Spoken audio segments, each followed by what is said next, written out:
There's something really, really special about PragerU videos.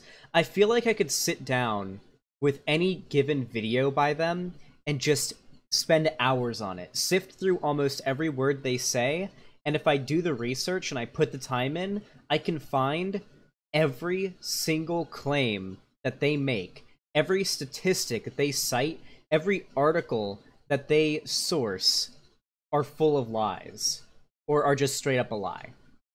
PragerU is just blatant propaganda, and they bald-faced lie to their audience. It's crazy how they're able to get away with it. And so whenever I cover a PragerU video, sometimes I'm nervous, because I know I'm gonna have to stop the video a lot and do a lot of research to figure out why every single claim that they make is a lie. So we're gonna be covering another PragerU video today. It's actually a pretty new one. What does separation of church and state mean? By PragerU. That's what we're going to be covering today. So, without any further ado, let's get into it. Whew. Okay, well, you guys didn't get your rape by that because I didn't have the sound on. Whew. That killed me there. Whew. God. Heard of the doctrine of the separation of church and state. Most Americans believe that it's in the United States Constitution. But there is no such phrase in the Constitution, and there never was. This is already a lie. Wait, what? First Amendment separation of church and state. This is already a lie. Or at least like a blatant mischaracterization. Yep, right here, in the First Amendment. The First Amendment of the U.S. Constitution states, Congress shall make no law respecting an establishment of religion or prohibiting the free exercise thereof. The two parts known as the Establishment Clause and the Free Exercise Clause, respectively, form the textual basis of the Supreme Court's interpretations of the separation of church and state doctrine. This is just a blatant lie. Holy shit! We are 14 seconds into a PragerU video, and we've already gotten a blatant lie! They're going to argue that the OG Constitution doesn't? I don't give a fuck. For a simple reason. The founding... Every time I watch a PragerU video, it's these, these old-ass fucking white dude ghouls. Holy shit, look at this guy. He looks like something you would pay a witcher to kill.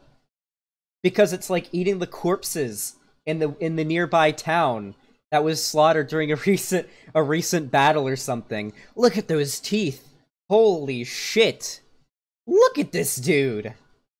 Plus he's white. God. This is the guy we're gonna have to look at during this video, huh? Oh boy. His ears are even like... Look at his ears. They're not even symmetrical. Like, one goes back, or goes out way more, and this one goes, like, out. His face is, like, contorted. He looks like he's made out of Play-Doh. He looks like something you would make in an Ark Survival Evolved character creator when you're, like, just fucking around and trying to create an absolute abomination of nature. Hey, please don't make fun of bad teeth. I have bad teeth. Well, listen. Having bad teeth in its own isn't a bad thing. But when you add the bad teeth on top of him being just like you can already tell this guy, if he's speaking on PragerU, he's just a terrible person. Like, adding that on top of everything else, then we can make fun of it. That's what makes it okay. Yeah, he's the yikes emote. Yeah, he's just the yikes emote. Intended for church and state to be completely separate. They saw religion, specifically religions based on the Bible. Wait, what? Wait, how can you speak about their intention? They're dead. Separate. They saw religion, specifically religions based on the Bible, as indispensable to the moral foundation of the nation they were creating. And despite that, they still wrote into the First Amendment, the First Amendment of the Constitution, that America cannot, or the government of America cannot have a religious establishment. There can never be, like, an American religion. Because I imagine, because they knew... They came from a place where they were discriminated against for their religion, and they didn't want America to be like that. Because that's how Britain was back in the day. Hey, Xander Hall, the government of the United States of America is not in any sense founded on the Christian religion. Treaty of Tripoli, 1796. Hold on, I'm actually interested in that. God, my chat's hitting me up with the fucking facts. Love to see it. The Treaty of Tripoli, Treaty of Peace and Friendship between the United States of America and the Bey and subjects of Tripoli and Barbary, was signed in 1796. It was the first treaty between the United States of America and Tripoli, now Libya, and secure commercial shipping rights and protect American ships in the Mediterranean Sea and from local Barbary pirates. It's pronounced Tripoli. Tripoli, okay. Tripoli. The treaty is often cited in discussions regarding the role of religion in the United States government for a clause in Article 11 of the United States language, English language American version, which states that the government of the United States of America is not, in any sense, founded on the Christian religion. The treaty was broken by Tripoli, and after, yeah, okay, I don't care. Okay, so, like, we've stated that this country is not founded on Christianity. On top of that, I don't even think Christianity was the most popular religion back during the founding of the United States, was it? I may be wrong about this, but weren't there like a shit ton of Catholics, which I guess is like a type of Christian, but there's a shit ton of different denominations of Christianity. You can't really pin down Christianity just being Christianity. A Protestant, yeah, it was Protestant. You have Protestants, you have Catholics, you have, I guess now you have Baptists and evangelicals, and like there's all sorts of different Christians. You can't pin it down to being one religion. On top of that, even if you could call American culture back in the 1700s and early 1800s Christian, even then the founding fathers went out of their way to make it so that no one could claim that America was a Christian country. They went out of their way to make sure you couldn't do that. And then we have ghouls like this dude who are still trying to twist their words and find a way to claim that actually no, they thought Christianity was really important and America should be a Christian country. So where does that phrase come from? It comes from one brief letter that Thomas Jefferson wrote to the Danbury Baptist Association in 1802. At the end of a very long sentence in which Jefferson affirms his conviction that religious belief should be a private matter, and that the government should not interfere with such matters, he uses the phrase, building a wall of separation between church and state. Yeah. But based, true. Here's the problem. There's a sort of paradox that happens here. You can't have a country in which there is complete freedom of religion and also have public institutions run by the government that adhere to particular religions, right? I think there was a case where there was like a big court case in regards to there being a prayer at the beginning of school. I don't remember exactly what it was, but you would have to like pray to God and thank God for the country and your school and your education, blah, blah, blah.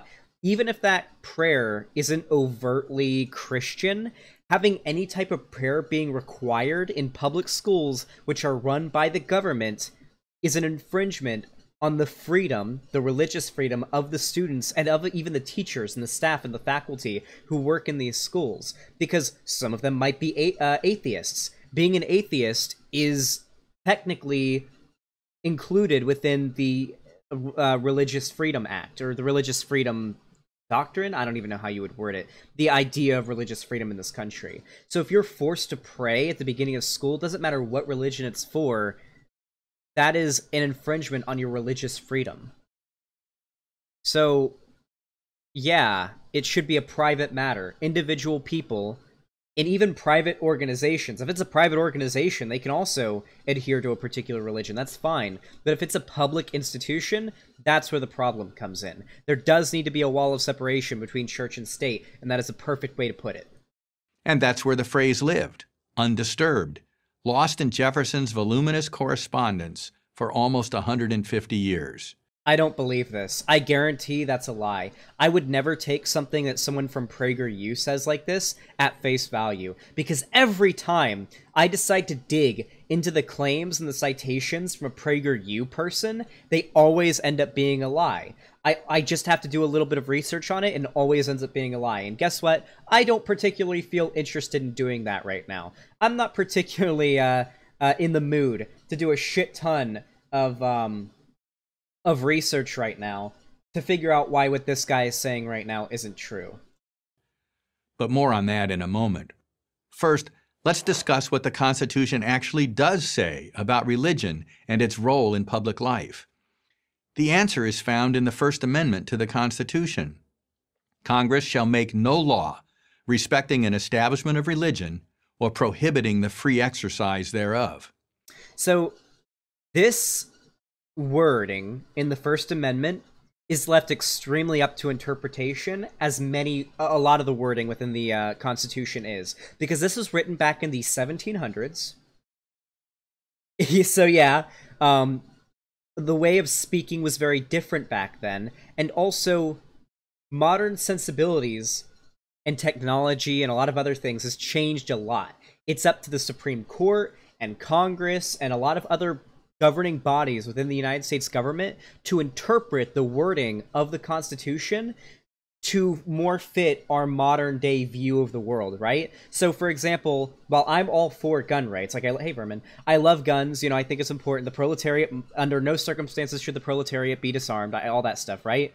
To be fair, the Second Amendment was written during a time when it took, like, what, 30 seconds to load a gun, and every gun was, like, 16 pounds and could fire 1 shot or 2 shots max. Like, there's probably a modern interpretation that we need to take into account when we look at the amendments of the Constitution. Same goes for the First Amendment here, where not only is it written in a way that people don't talk in this way anymore, but it hasn't taken into account our modern state of existence in regards to religious practices here in America, right? So let's try to interpret this. All right, let's try to interpret this. Congress shall make no law respecting an establishment of religion. Now, I interpret this, yeah, 16 pounds might be a bit much, but I interpret this as being not just Congress, but any governing body of the United States can make no law or establishment, or no law requiring or signifying an established religion of America, meaning that government-run institutions cannot establish a religion, and the people who are part of this country, people who are citizens of this country, cannot be required to adhere to a particular religion, as well as we cannot prohibit the free exercise of any religion, or by private institutions and whatnot. It just cannot be. It cannot be required by the law. The government cannot make you or any public institution or private institution adhere to a particular religion. It's plain what those words mean. The federal government... It is not plain what those words mean. This is an extremely... size thereof. This is an extremely hard to interpret clause, because it's so old and so left up to modern interpretation. This is not, like, it is not clear what this means. That's just a what? It's plain what those words mean. No, it's not. The federal government could not establish a national religion. That and the federal government cannot force any particular public or private institution to adhere to a particular religion. Common practice in Europe. The United States was going to be different. Americans would be free to follow the religion of their choice. When James Madison first proposed what eventually became the First Amendment, his original wording was that no religion shall be established by Congress. But that language was later modified after it was pointed out that this might be taken to mean that the government, including the state governments, had no interest in religion at all. Well, no, because no religion shall be established by Congress is way too reductive and can be twisted by people like you and people who are unwilling to act in good faith in regards to how it should be interpreted, right? So, no religion shall be established by Congress is just way too straightforward to be in the First Amendment.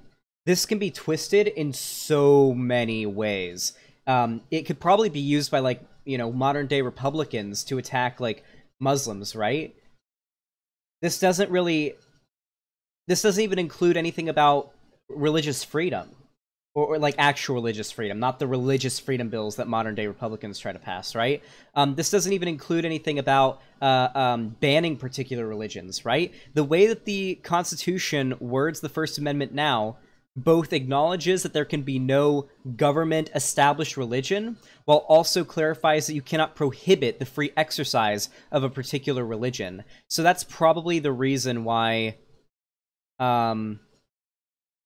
this particular wording, why everyone was like, yeah, no, maybe we shouldn't go with that.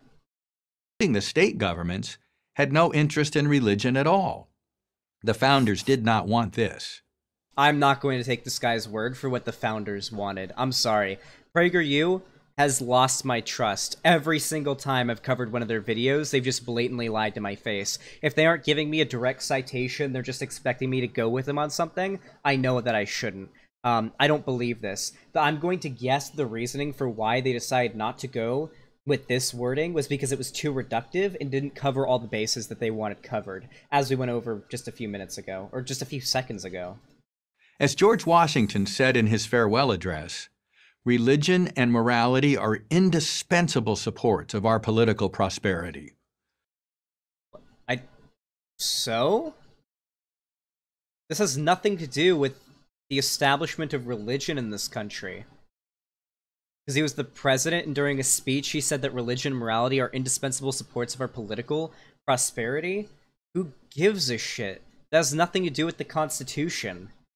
Donald Trump... Wait, do you think the Constitution changes when a president says something? If Donald Trump goes up... When Donald Trump goes up on stage and he says some dumb shit, do you think that the Constitution just... It's like a magic book from Harry Potter or some shit where the words start to like move around, the letters and words reform into like a new doctrine or a new amendment within the Constitution. That's not how it works. I don't give a fuck what George Washington said during a speech. It has nothing to do with the Constitution, unless George Washington went and had the Constitution changed to include this. Then you'd have me. But I don't care about some speech that he gave. Washington's view remained the nation's view throughout the 19th century and into the... No. Diversity of thought has been very, very prevalent throughout America. It's not like America as a whole was like, yeah, no, yeah, all throughout the, yeah, no, yeah, religion and morality, also conflating religion and morality as being like American values. Okay, I'm not taking this guy's word for it. To the 20th. You can't cite this, by the way. Notice how this is an you can't prove or disprove this guy's claim. You guys notice that? The claim that America had, like, the American values of morality and religion were important to everybody until whatever point he's about to bring up in a second. You can't prove or disprove this. It's unfalsifiable. So he can just make this claim and it sounds really good and really nice to every single person who hears it, but then in the future, but then you can't disprove it. Like, I just can't.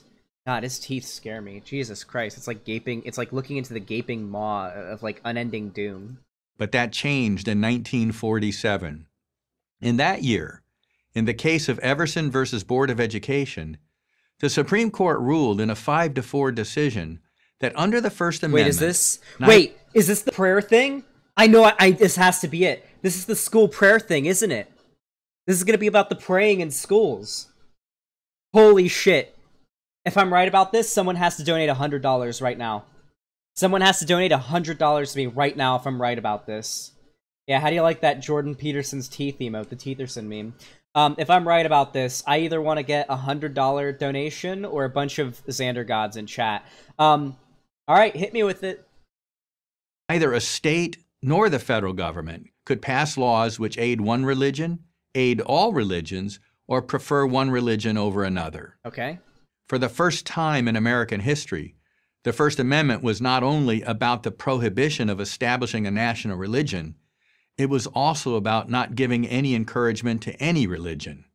No, this is just a reasonable... What was it, the Supreme Court that came to this case? That did this case? Yeah, no. That's just a reasonable interpretation of the First Amendment. That's the job of people who work within Congress and the Senate and the Supreme Court. They have to give modern interpretations of the amendments. He missed? Yeah, I guess I did. They have to give modern interpretations. That's their job. This isn't like an unreasonable thing. You're not calling anything out here. The modern strict separation view was born. And where did the 5 justices look for support for their argument?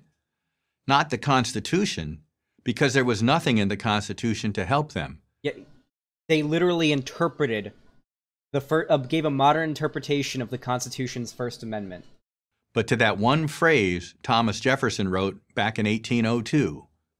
How ironic that the author of the Declaration of Independence, which recognizes the proposition that human beings have inalienable rights from their... Okay.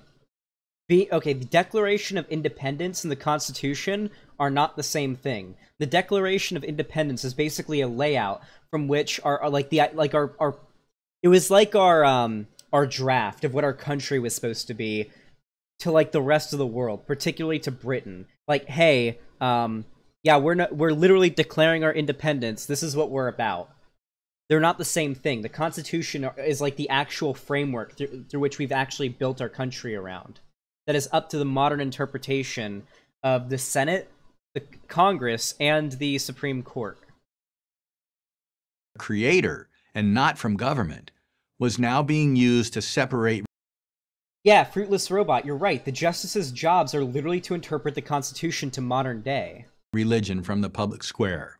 Uh-huh. For Jefferson and the other founders, religion was central to the entire American project. I'm not going to take his word for it, and this isn't true. As a matter of fact, there's a reason why they specifically wrote the Constitution the way that they did, to make sure that America was never seen as like a Christian country. The Declaration of Independence and the Constitution are just 2 of countless examples where the government acknowledges its debt to God. What? Homie, what? It's debt to God? Where the fuck are they pulling that from? Homie, what? As the famously liberal Supreme Court Justice William O. Douglas wrote... Did he just say famously liberal? In the case of Zorak versus Clausen, just 5 years after the Everson decision, we are a religious people whose institutions presuppose a supreme being. The founders would certainly have agreed. What? This has nothing to do with the Constitution. So this is the interpretation of the Constitution from a left-leaning, at least by those standards, I think it was a Supreme Court justice, I may be wrong, back in the 50s. Why are you bringing this up? Are you just hitting me with, like, breakneck bullshit that to the average person who isn't critically thinking about what they're hearing sounds good? Like, that's what's happening here. The average person who has no idea what this is about and isn't critically thinking as they listen to it will just get hit with this breakneck bullshit just in their face constantly, and they'll just take it at face value and just be like, yeah, okay, this sounds nice. Yeah, okay, yeah, totally, cool. Yeah, alright, yeah. And just listen to it and go with it. And they won't even try to think about it critically. Following Everson, the nation's moral infrastructure began to crack, at first slowly, and then more rapidly. Moral infrastructure? This is nothing. Do you guys notice that there is no moral infrastructure? When we say American infrastructure is crumbling, we're talking about, like, our bridges and our roads and our actual, infrastructure. But moral infrastructure has, like, there's nothing you can point to with that. It's not a physical thing. It's just a subjective idea of how America should exist morally speaking. Is America falling into degeneracy? Is the West falling? Is that what it is? In 1962, the Supreme Court struck another blow. It ruled in Engel versus Vitale that a generic school prayer violated the court's new definition of the First Amendment. I don't miss! I actually hit it! It was a little delayed. We had it, they edged me for a little bit there, but I don't miss! I fucking got it.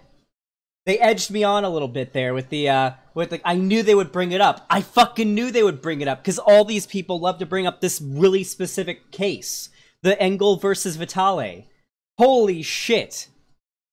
But you know what they say? The nut is always 10 times better after edging for a while. And this is true, and that's how I feel right now. Whew. God, yeah. Feels good. Listen to the words of that school prayer. Almighty God, we acknowledge our dependence upon Thee, and we beg Thy blessings upon us, our parents, our teachers, and our country. Amen. Yeah, forcing students to say that prayer at the beginning of school every day, or at the end, or wherever the fuck, that is definitely an impedance on their religious freedom. Yeah, no, yeah. Almighty God, we acknowledge our deference upon Thee, or dependence upon Thee, so we acknowledge that we depend on your existence, and we beg your blessing, we beg you for your blessing, our parents and our teachers and our country, then amen. This is a prayer. This is actually an overtly Christian prayer. Yeah, making it so students in a school have to say this at the beginning of the day is absolutely an impedance upon their religious freedom. The prayer was not specific to Christianity or to any religion. What? So, even if okay, this is a overtly Christian prayer. The people who proposed it were definitely Christian. The people who supported it were definitely Christian. The people like you who are mad about it are definitely Christian, except for like fucking Prager, who's a cuck for Christianity even though he's Jewish. Like, this is an overtly Christian prayer, and even if it wasn't, the fact that it is a prayer, a religious prayer, regardless of how universal as it may be, is still an impedance on the religious freedom of people who aren't religious. Or to any religion. Since then, the separation of church and state metaphor has been used to remove God and religion piece by piece from American public life. Private people and private platforms and private corporations and so on are completely allowed to adhere to whatever religion they want and advocate for whatever religious beliefs they want, and the government cannot stop them. But public institutions run by the government cannot have an established religion that is against their religious freedom, as well as the religious freedom of those who are required to exist within those systems. Students have to go to school unless they're homeschooled. As a matter of fact, if you have a problem with schools being not secular, what is it when it's not religious? It's almost synonymous with secular. I'm brain farting on this word right now. Is it just secular? Is that what I'm thinking of? It's just secular. Yeah. Parents who have an issue with secular schools can just take their kids out and teach them themselves. They can do homeschooling. There's a ton of fucking like religious nut parents that do that shit. Like, the kids don't have a choice in the matter. Are we a better society for it? It's hard to argue that we are. Well, you can't argue either way. You can't actually like establish this. There's no like physical thing that you can look at. Like, you can't correlate American schools and American institutions not having a set religion and like the crumble of American moral values. Almost every cultural and ethical indicator, marriage rates, birth rates, the number of Americans giving to charity, has declined. What? Yeah. No, absolutely. But these aren't because of religion. These are because of the fall of like liberal democracy and capitalism. These are the failures of capitalism. Marriage rates go down when you aren't doing as well financially speaking. Birth rates typically go up if you don't have access to contraceptives and you can't afford it. But contraceptives have been made a little bit more affordable, so even poorer people are able to afford it. Wait, aren't white birth rates the only ones that have gone down? Hold on. Wait, isn't it white birth rates the only ones that have gone down? I thought like birth rates of non-white people have actually gone up, and that's why they like get so mad about the replacement.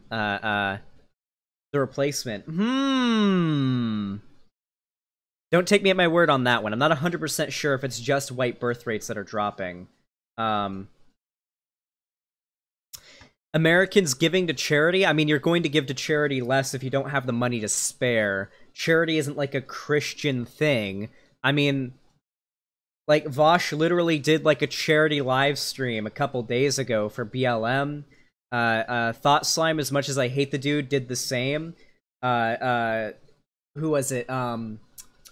H Bomber guy did a charity a while back where he played Donkey Kong for trans rights.